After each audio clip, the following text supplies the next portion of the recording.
Assalamualaikum warahmatullahi wabarakatuh. Apa kabarnya anak-anak semua? Semoga selalu dalam keadaan sehat ya. Jangan lupa untuk mencuci tangan menggunakan sabun, menggunakan masker ketika berada di luar ruangan, dan menghindari kerumunan ketika berada di luar. Baik anak-anak, untuk materi otomatisasi tata kelola keuangan, kita telah sampai pada KD 3.3 ya, tentang anggaran pendapatan dan belanja. Nah, pada pertemuan kali ini, kita akan belajar tentang aliran kas. Kalau jauh sebelum di pertemuan sebelumnya, kita sudah belajar tentang macam-macam dan tipe anggaran, kemudian belajar tentang APBN, APBD, dan APBP. Kali ini kita akan belajar tentang aliran kas, jadi tentang bagaimana aliran kas dalam suatu perusahaan atau suatu instansi tersebut berjalan, bagaimana sumbernya, bagaimana pengelolaannya, dan sebagainya. Nah, untuk anak-anak yang belum mempelajari materi sebelumnya, baik itu tipe atau jenis anggaran, APBN, APBD maupun APBP, bisa anak-anak cek videonya di channel ini. Baik, langsung saja ya anak-anak kita masuk ke materi aliran kas yang pertama ya. Baik, kita masuk ke materi yang pertama ya anak-anak, yaitu tentang syarat penyusunan anggaran. Nah, penganggaran itu sendiri kan merupakan suatu proses rencana keuangan yang berisi taksiran atau perkiraan keberlanjutan tentang jumlah kebutuhan jasa atau barang, jumlah biaya yang akan diperlukan atau dikeluarkan, dan bagaimana menutup kebutuhan-kebutuhan tersebut yang berfungsi sebagai alat koordinasi dan kontrol penggunaan dana keuangan agar tidak terjadi pemborosan kebocoran. Jadi pada intinya kenapa di perusahaan, kemudian ada juga pemerintah pusat, pemerintah daerah dibuat anggaran, tujuannya adalah untuk menentukan jumlah biaya-biaya atas segala keperluan-keperluan yang dibutuhkan atau yang diperlukan oleh perusahaan tersebut.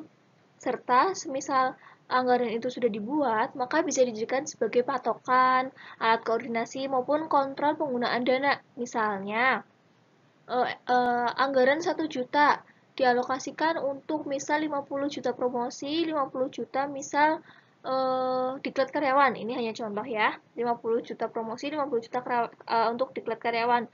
Nah, ketika dalam pelaksanaannya berarti diklat karyawan untuk segala keperluan, kemudian pelaksanaan total budgetnya tidak boleh melebihi dari 50 juta karena tujuannya memang 50-50 seperti itu. Kemudian dapat dijadikan pula sebagai alat koordinasi ya kalau anggaran. Contohnya seperti apa, Bu? Contohnya misalnya adalah untuk suatu perusahaan dalam anggaran 100 juta, salah satunya 20 juta adalah untuk kegiatan marketing. Nah, kegiatan marketing ini melibatkan siapa saja? Misalnya, melibatkan bagian marketing itu sendiri, bagian keuangan, dan bagian humas. Nah, nanti 3 komponen ini akan bekerja sama nih. Misal, targetnya adalah dilaksanakan bulan Oktober. Berarti ketika bulan Oktober, nanti bagian marketing, misal yang menjadi penanggung jawab, akan berkoordinasi dengan bagian keuangan dan bagian humas. Minta uang ke bagian keuangan, kemudian bagian humas, misalnya berkoordinasi tentang bagaimana lokasi-lokasi mana saja yang akan kita lakukan promosi. Kemudian pasarannya atau target market kita siapa saja dan sebagainya. Intinya dalam pelaksanaan anggaran tersebut tidak mungkin berdiri sendiri, memerlukan koordinasi dan kerjasama dengan pihak-pihak lain, baik itu tim sendiri maupun tim luar dari tim intinya, seperti itu. Tujuannya apa? Tujuannya adalah agar tidak terjadi pemborosan dan kebocoran. Dalam artian kayak tadi, misalnya budget marketing cuma 25 juta. Ya berarti jangan sampai ada boros lebih dari 25 juta, harus sesuai dengan budget seperti itu. Itu untuk pengertian anggaran itu sendiri ya. Lalu syarat menyusun anggarannya apa saja? Nah, untuk syarat menyusun anggaran, dalam proses penganggaran, setidaknya ada 3 syarat yang harus kita lakukan dalam proses penganggaran atau dalam menyusun anggaran. Yang pertama adalah realistis, artinya sangat mungkin untuk dicapai. Jadi jangan sampai perusahaan ataupun pemerintah pusat ataupun daerah membuat rencana anggaran yang kiranya kita itu tidak mungkin bisa mencapainya atau tidak mungkin bisa melaksanakannya. Jadi sebisa mungkin perusahaan membuat anggaran yang realistis atau yang bisa perusahaan capai, yang kira-kira sesuai dengan kemampuan atau kapasitas masing-masing perusahaan. Lalu yang kedua adalah luas. Luas artinya di sini adalah tidak kaku sehingga terdapat peluang untuk perubahan sesuai dengan situasi dan kondisi. Walaupun tadi sudah disampaikan bahwa anggaran digunakan sebagai pedoman, sebagai alat koordinasi dan sebagainya, bukan berarti ketika dalam pelaksanaannya ketika menghadapi suatu kondisi dan situasi yang urgent atau yang penting, nanti penganggaran itu harus rigid, harus A ya A, B ya B, tidak harus seperti itu. Bisa disesuaikan dengan batas-batas tertentu. Jadi walaupun bukan berarti luas, berarti luas ini berarti nanti kalau lebih nggak apa-apa dan sebagainya. Tidak, tetap ada batasan-batasan atau panduan bagaimana anggaran tersebut bisa disesuaikan. Misal, anggaran untuk perbaikan gedung hanya 10 juta, tapi karena terjadi gempa bumi misal, harus ada perbaikan yang lebih. Nah, itu berarti boleh disesuaikan. Masa ya ibaratnya budget cuma 10 juta karena gempa bumi, ya udah nggak peduli karena budgetnya 10 juta ya harus 10 juta, tidak seperti itu juga. Setidaknya bisa disesuaikan dengan situasi dan kondisi tertentu dan dengan cara-cara tertentu pula. Kemudian yang ketiga, continue. Continue di sini maksudnya adalah anggaran perusahaan memerlukan perhatian secara terus-menerus dan bukan merupakan suatu usaha yang bersifat insidental. Jadi dalam penyusunan anggaran itu bukan suatu hal yang sekali jadi atau sekali pakai. Jadi anggaran ini bersifat terus-menerus. Jadi kalau ibaratnya perusahaan itu kan hidup terus-menerus, nggak mungkin perusahaan berdiri hanya untuk 1 tahun, kan tidak seperti itu. Jadi diusahakan dalam menyusun anggaran berpikir jangka panjang atau berpikir terus-menerus. Jangan seolah-olah perusahaan ini hidup hanya memang di tahun ini, tapi kita harus memikirkan rencana-rencana dan tujuan jangka panjangnya seperti apa. Agar perusahaan ini punya pandangan ke depannya mau untuk apa, kemudian punya visi 5 tahun ke depan, 10 tahun ke depan, dan sebagainya. Jadi nggak harus melulu bersifat insidental, artinya secara dadakan atau secara dalam periode yang singkat. Tidak, memang untuk pengaturan anggarannya disusun berdasarkan dalam satu periode, yaitu periode 1 tahun. Tetapi cara berpikirnya, cara pemantauannya, cara pengawasannya itu tidak terbatas pada 1 tahun periode tersebut. Kita harus memikirkan jangka panjangnya, kedepannya seperti apa, dan sebagainya. Begitu ya anak-anak. Lanjut ke materi selanjutnya ya. Sedangkan yang terakhir adalah pendekatan untuk penyusunan anggaran kas sendiri. Ada 2 pendekatan, yaitu pendekatan kas masuk dan kas keluar, serta pendekatan akunting keuangan.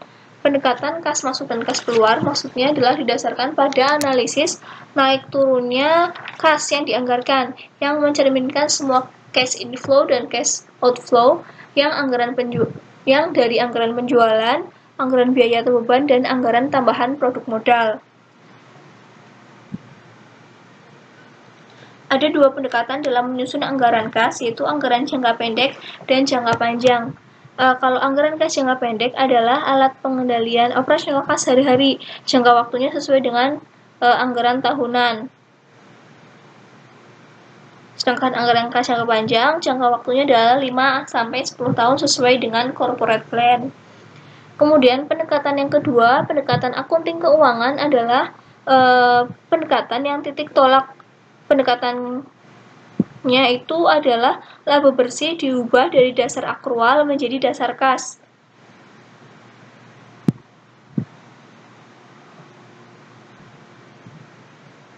Pendekatan ini tidak perlu data rinci tentang arus kas, tetapi lebih cocok untuk anggaran kas jangka panjang.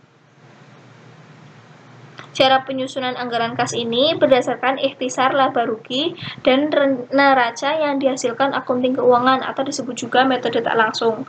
Akrual itu sendiri adalah suatu metode akuntansi di mana penerimaan dan pengeluaran diakui atau dicatat ke transaksi terjadi, bukan ketika uang kas untuk transaksi tersebut diterima atau dibayarkan.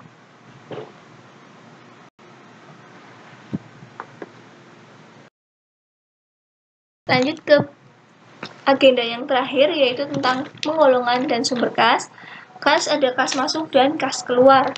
Nah, sumber kas masuk sendiri di sini ada 6, yaitu hasil penjualan produk secara tunai. Jadi pahami ya, kalau yang pertama, hasil menagih piutang dagang. Jadi misalnya perusahaan A dan B. Perusahaan A nih perusahaan bahan baku, sedangkan perusahaan B adalah perusahaan barang jadi. Nah, perusahaan B minjem bahan bakunya A dulu untuk diolah, baru dijual tanpa membayar terlebih dahulu. Nah, ketika barang si B laku, baru si B ini membayar si bahan baku dari A, seperti itu. Kemudian yang ketiga, pendapatan lain, seperti bunga dari bank, jasa giro, dan dividen. 4. Adanya pengurangan pada aktiva tetap seperti menjual aktiva yang tidak terpakai. Aktiva itu kan harta ya, harta tetap, misalnya jual alat pabrik karena memang sudah tidak digunakan lagi, maka itu menjadi sumber kas. Kemudian yang kelima, adanya penerimaan yang bukan penghasilan seperti kredit dari bank, penjualan obligasi, dan hutang jangka pendek. Ini kan menjadi tambahan sumber juga. Kemudian yang keenam, penambahan modal sendiri oleh pemilik. Sedangkan kas keluar sumbernya ada 5, yaitu yang pertama, berbagai pembayaran operasional sehari-hari seperti membeli bahan baku, bayar upah tenaga kerja, berbagai biaya overhead kecuali depresiasi atau amortisasi yang tidak diperlukan, biaya penjualan, dan biaya administratif. Yang kedua, pembayaran ke kreditur baik berupa bunga maupun asuransinya. Maupun angsurannya. Yang ketiga, penambahan atau pembelian berbagai aktiva tetap. Yang keempat, pembayaran ke pemilik modal seperti dividen atau pengembalian modal. Dan yang kelima adalah pembayaran ke pemerintah seperti pajak cukai, materai, restitusi, IPEDA, dan lain-lain. Oke anak-anak, itu tadi adalah materi tentang aliran kas yang sudah anak-anak pelajari. Bagaimana? Apakah sudah menambah pemahaman anak-anak semua? Kalau memang masih ada yang belum paham, bisa anak-anak tanyakan di grup kelas ataupun di e-learning milik sekolah kita ya. Kalau begitu, sekian pertemuan kali ini. Mohon maaf apabila ada kesalahan dan kekurangan. Semoga pertemuan kali ini bermanfaat. Sekian, wassalamualaikum warahmatullahi wabarakatuh.